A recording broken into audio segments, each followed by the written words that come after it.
तो सबसे बड़ी चुनौती आज की तारीख में जनता दल यूनाइटेड के सामने नजर आ रही है। बिहार में खास करके पॉलिटिकल फॉलआउट काफी संख्या में यहां पर जाता हुआ नजर आ रहा है। लेकिन इस बीच कितनी बड़ी चुनौती आप मानते हैं इस बात को? राजीव रंजन जी, सबसे आपसे शुरुआत करेंगे। देखिए, बिहार के ही कांग्रेस के सांसद है जो सुप्रीम कोर्ट का दरवाजा खटखटा चुके हैं। यह मुद्दा काफी उठाने की तैयारी में है विपक्ष। देखिए, ऑनरेबल सुप्रीम कोर्ट के समक्ष जो भी न्यायिक विकल्प जिनके पास उपलब्ध है वो जाएं, इसमें किसी को क्या एतराज हो सकता है। सवाल ये है कि अभी मैंने कुछ रिपोर्ट के दौरान कुछ लोगों के नाम सुने जिन्होंने पार्टी छोड़ी। पार्टी ने कल ही ये स्टैंड साफ साफ कर दिया था कि जिन लोगों की चर्चा मीडिया में सारे राष्ट्रीय चैनल्स में काफ़ी सुर्खियों में है, दरअसल ये पार्टी के कभी कार्यकर्ता थे ही नहीं। इन लोगों को कोई नहीं जानता है और हम लोगों के 40 वर्षों का राजनीतिक जीवन है। ये कौन लोग हैं, ये हैरानी होती है। और ये लगातार चर्चा में पार्टी की नीतियों कार्यक्रमों में कभी देखे नहीं गए, कभी कोई हिस्सेदारी नहीं। और लंबी चौड़ी बातें ऐसा नहीं है। अल्पसंख्यक समुदाय के जो भी विधान परिषद के सदस्य हैं, जो भी अलग अलग बोर्ड कॉर्पोरेशंस में है, पार्टी के राज्य संगठन, केंद्रीय संगठन और जिलों के संगठन में जो प्रमुख लोग हैं, लगातार हम लोग संपर्क में हैं और लोगों को ये भरोसा है इस बिल में जो जेपीसी की बैठकों के दौरान और जो बातें हम लोगों की ओर से कही गई उनको पूरी तरह से उसका समावेश हुआ। और आज जो ये बिल का स्वरूप है, ये पारदर्शिता और निष्पक्षता की गारंटी है। इस बिल को अगर नीतीश कुमार जी का समर्थन मिला तो निसंदेह मुसलमानों को ये समझना चाहिए कि उनके 20 वर्षों का ट्रैक रिकॉर्ड देख लीजिए। एक ऐसा राज्य जो जहां कभी दंगे नहीं हुए हों, कभी कर्फ्यू नहीं लगा हो, जहां 9000 कब्रिस्तानों की घेराबंदी हुई हो, मंदिरों की घेराबंदी हुई हो, कानून व्यवस्था को लेकर के कभी कोई सवाल खड़ा नहीं हुआ कि हिंदुओं या मुसलमानों को लेकर के अलग अलग कोई प्राथमिकता कभी प्रशासन की दिखी हो। मुझे लगता है कि जो पसमानदा समाज के लोग हैं, जिस तरह से अति पिछड़ी जातियों का जो वर्ग पूरे देश में बनाने का काम नीतीश कुमार जी ने सबसे पहले बिहार में किया, और पसमानदा जातियां बड़ी संख्या में अति पिछड़ी जातियों में शामिल हैं। जो नौकरियां मिल रही हैं उसका लाभ उन्हें मिल रहा है, जो रोजगार मिल रहा है उसमें उसका उनको आरक्षण का लाभ मिल रहा है। और जो भी फैसले हो रहे हैं उन फैसलों में पंचायती व्यवस्था में, स्थानीय निकायों के चुनाव में पसमानदा समाज के लोग बड़ी संख्या में चुनाव जीत करके आए हैं। जिस नेता ने एक दृढ़ संकल्प के साथ बिहार में न्याय का के साथ विकास का ऐसा मार्ग प्रशस्त किया जिसमें हिंदू हो या मुसलमान, सिख हो या ईसाई, बौद्ध हो या जैन, सबके लिए समान भाव से उन्होंने काम किया है। और इसीलिए इस बिल को लेकर के कानूनी शक्ल तो अख्तियार करने दीजिए। मुहिम राष्ट्रपति जी के हस्ताक्षर के बाद जब ये लोगों के समक्ष उपलब्ध होगा, ठीक है, तो आप देखेंगे मोहम्मद शाहनवाज मलिक कई तरह की बातें कर रहे हैं, उनको इसका करारा जवाब मिल जाएगा। आपकी पार्टी कह रही है, मोहम्मद शाहनवाज मलिक, कि आपको तो कोई पार्टी में जानता ही नहीं है, बेवजह आप लोग यहां पर बवाल कर रहे हैं, आपको तो कोई पार्टी में जानता ही नहीं है। मोहम्मद शाहनवाज मलिक, आप कौन हैं, आपकी क्या हैसियत है? पार्टी में आपको कोई जानता ही नहीं है। उसके साथ साथ पार्टी ने इतनी बड़ी बात कह भी दी है कि नीतीश कुमार ने जो सबसे बड़ी तकलीफ आपको जिस मुद्दे को लेकर थी वो भी सॉल्व कर दी है, उसके बावजूद भी आप ये सारा बवाल कर रहे हैं। सर, ये कहना तो बड़ा आसान है। जिस तरह से इन्होंने कहा कि इनको कोई जानता नहीं है, किसी चर्चे में नहीं है, पार्टी में नहीं है, तो ये कहना आसान है। मैं भी कहता हूं कि मैं भी इनको नहीं पहचानता हूं, मैं भी इनको नहीं जानता हूं। तो इससे क्या हुआ, ये पार्टी में नहीं है। इनके जानने से ना जानने से पार्टी में कितने ऐसे लोग को ये नहीं जानते होंगे, तो क्या वो पार्टी में नहीं है? हमने अपना पूरा वक्त नीतीश कुमार जी के पार्टी में दिया, अपना तन मन धन से लगा, और उसके बाद ऐसे ऐसे लोग आकर अगर कहते हैं कि पार्टी में ये कुछ थे ही नहीं, तो इनको लेटर भेज दूं क्या अपना? मैं अभी 4 टर्म में जिला अध्यक्ष अल्पसंख्यक के जमुई जिला के रह चुका हूं, और अभी लास्ट टर्म में मैं सचिव रहा हूं। तो रहते हुए मैं इस्तीफा दिया हूं। अभी इनको नहीं पता तो ये मेरी गलती है क्या?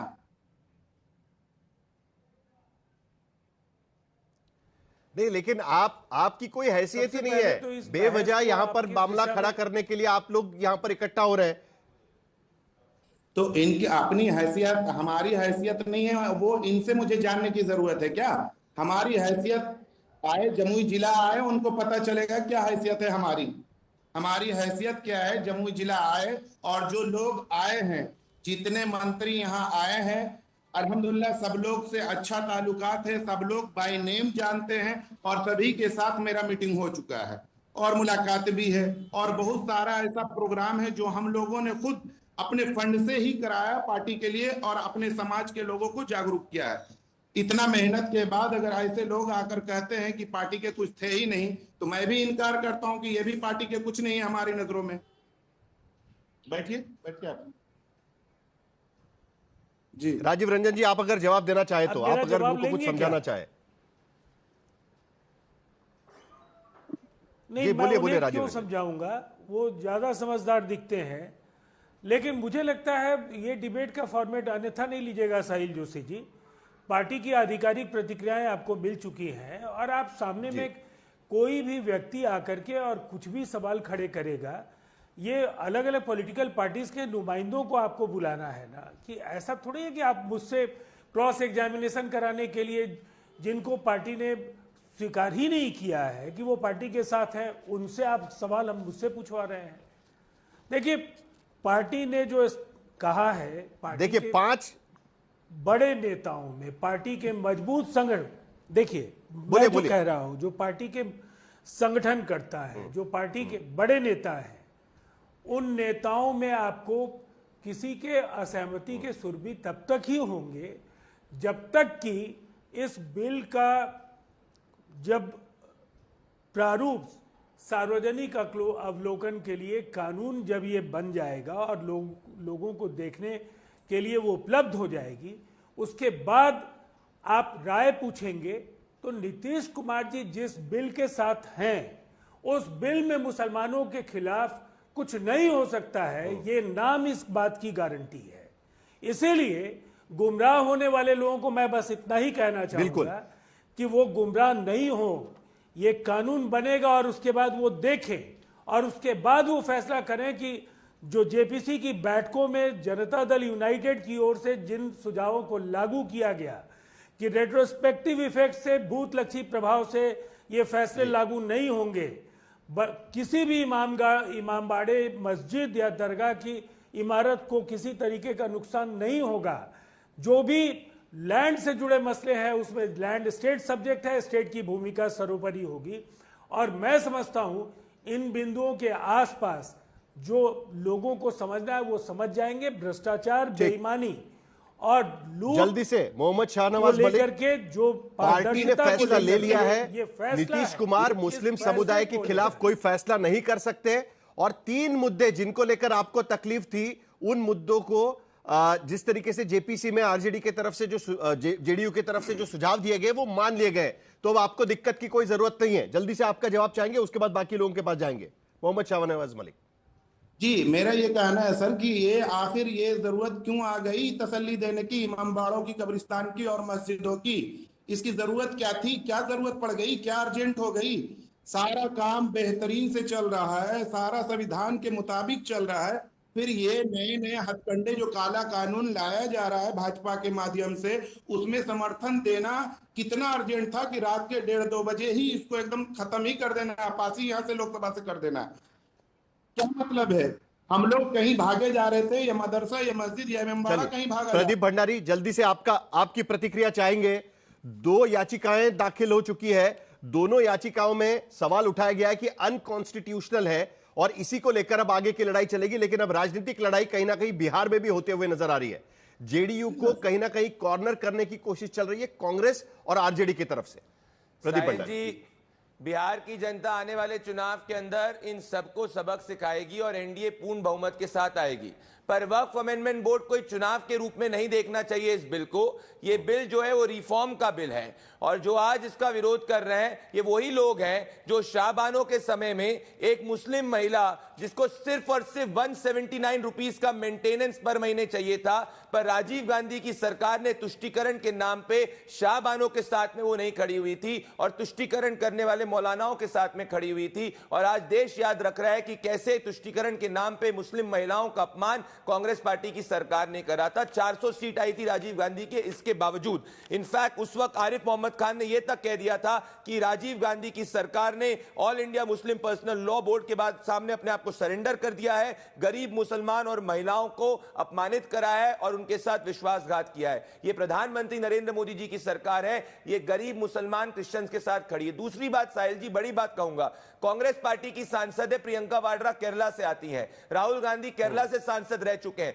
आपके आज तक ने इतनी बड़ी इन्वेस्टिगेशन कई बार करी हुई है कि क्रिश्चियन कम्युनिटी, भले केरला एर्नाकुलम हो गया, भला त्रिशूर हो गया या मुनव्वम हो गया, वो पीड़ित रही है।